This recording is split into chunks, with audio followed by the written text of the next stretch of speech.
People still go to church, really okay. Being human requires you to realize that what we call God is not outside oneself. It is the fire. It is the light in the dark. It is the consciousness living within who has been erased, left to live in the darkness of an inner struggle with the body in an endless cycle, staying still, staying quiet, bound by its own silence. It stays as the silent witness. It sees the joys and the terrors clearly. It holds guilt for having to be there and cannot help without your awareness. It can only watch. As it sits within, it sees the ego's battle. It sees that ego praying to everything and anything it can imagine to be God, as the divine presence is actually being ignored. We pray to a God outside ourselves from our egos for the things we want. Think about that. The realest surrender and guilt of conscience ultimately should go to the entity within who sat quiet, waiting, watching, hoping, hurting, and never pushing an agenda. The moment you meet your creator is when you meet true self for the first time. Faith comes from within and cannot be manipulated out of your vision. Once aware of its presence, the idea of faith got twisted. Like we need to worship a dude we never met and let him control us. Resembles the hypocrisy of the world. The more you examine it, it's a whole lot of bull. God, Which I don't use that word. the divine spirit is functionally the divine consciousness.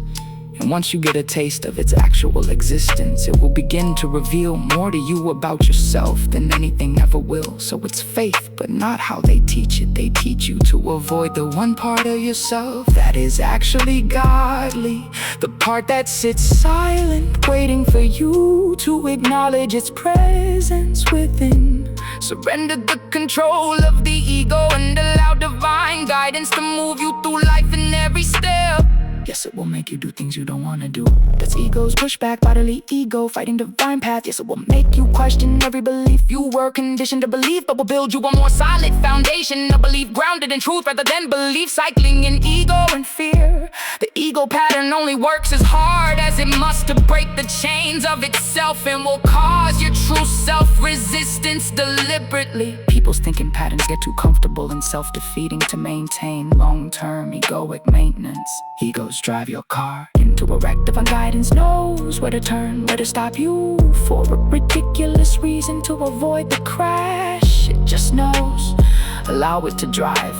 Divine knows its mission. Ego's mission is to keep you in survival mode. Divine guidance will drive you through easy and difficult moments with a certain grace. Unlike moving through with ego, where the lessons are more brutal to bring you to that specific awakening, you will stay in that egoic karma cycle pattern until you wake up to your essence. The church wants you sucker, devoted and blind. They feed on the weakness of the ego and exploits the true divine message for power and control. Nothing can strip the divine counterpart residing inside each individual. We are here for collective knowledge, not ego with comfort and judgment. Divine understand. Sometimes people need to murder. Divine understand. Sometimes people need to do conceivably horrible things under divine command. The difference is the protection. Maybe they were trained to kill militarily and forced to for your freedom, eh? Maybe they were called to take out a predator who was harming little girls who were meant to go on to do good things. Maybe they were meant to awaken someone in close proximity and kill someone by accident or negligence so a loved one could experience their own loss and could awaken to a new life. Maybe they tried to kill themselves because they couldn't bear causing the people they love excessive pain. Maybe they killed a fetus that would have altered everything as it is now, ultimately causing 3 terrible deaths, including the mother's herself.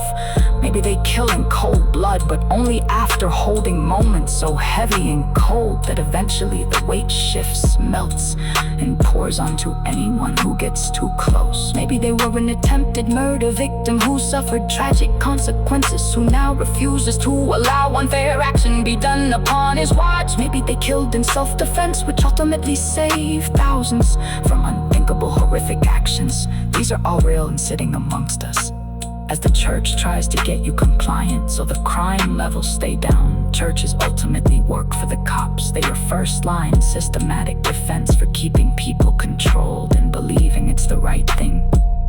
Confession booth? Really?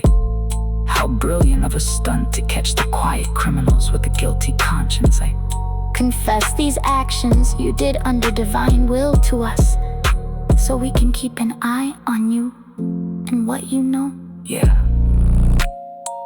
It's like the longest running stunt ever created. Too long? There's more.